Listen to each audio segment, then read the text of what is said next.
مرحبا ተመልካቾቻችን ተመልሰናል። እንግዲህ ከክቡር አምባሳደር ኡስታዝ ሐሰን ታጁ ጋር በነበረን ቆይታ ለንዳሳቸው ሞከርናቸው ነገሮች አሉ። እንደምትረዱት ክቡራን ተመልካቾቻችን ላለፉት አመታት ሲካሄዱ የነበሩት ነገሮች በጣም የተደራረቡና እጅግ ከመስመር ያለፉ ስለነበሩ ሁሉንም ያነሱ ለሚል ስለሚያስቸግር ዋና ጉዳዮች ምላቸው ላይ ብቻ ነው ለማተኮር እየሞከርን ያለነው።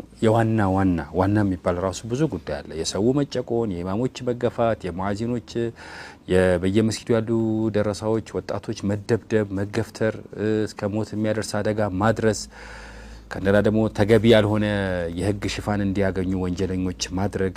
ወርግጥ ወንጀለኛ ማለት ያለበት የህጉ አካል ነው። ይህን ጥፋት የሚሰሩ አካላት የህግ ሽፋን እንዲያገኙ ማድረግ፣ ማንም እንዳይነካቸው ለማድረግ መሞከር፣ መንግስት በማህበረሰቡ መካከል ሊፈጥር የሚሞክረውን ሰላም በሌላ መንገድ እነሱ እንዲረበሽ የማድረግ ብዙ ስራዎች ከተለያየ አቅጣጫ በሱፊዩ ማህበረሰብ ላይ ላለፉት 1400 ዓመት በላይ በዓለም ላይ ይህን መስመር ተከትሎ ሲጓዝ የነበረው የኢትዮጵያ ሙስሊም የህይወቱ አካል አድርጎ ሲሄድ የነበረውን የእስልምና መንገድ ለማጥፋት የሚደረግ ጥረት ብዙ መከራዎችን ብዙ ጉዳቶችን አምጥቷል።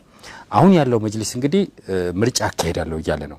ግን የምርጫ ማካሄድ መንገዱ ደግሞ በአብዛኛው ሲጀመር ምርጫ ያስፈልጋል ወይ ራሱ ጥያቄ ነው። ይህ የዲን ጉዳይ ነው፣ የዕልም የእውቀት ጉዳይ ነው፣ ከአላህ ጋር የመወዳጀት ጉዳይ ነው እንጂ የፖለቲካ ጉዳይ ወይ የቅስቀሳ ምናምን ነገር የሚፈልግ ነገር አልመሰለኝም። እና ተሳስቼ ከሆነ እንግዲህ ኡስታዝ ታርመኛለህ።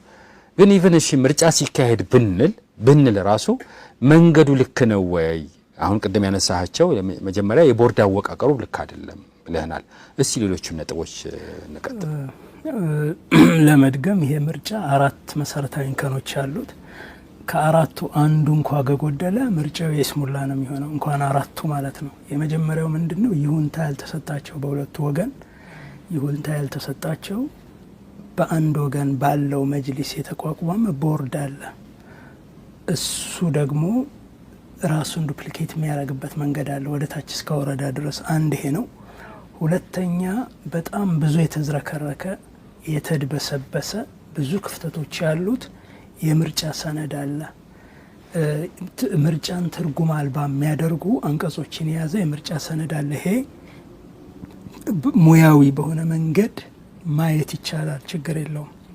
በማን የተዘጋጀው ይሄ ሰነድ? ኡስታዝ ቅርታ መጅሊስ ነው ማን እንዳዘጋጀለት አላቅም። መጨረሻ ላይ በመጀመሪያ በአርማ ብቻ ያለ ማህተም በትነውት ነበርና ህጋዊ ነው አይደለም የሚለው ነገር ያው ያጠራጥር ነበር። ምክንያቱም የመጅሊስ አርማን ከምንም ታነሳው አለ፣ ከዛ በኋላ የሆነ ወረቀት ጽፈ መለጠፍ ትችላለህ።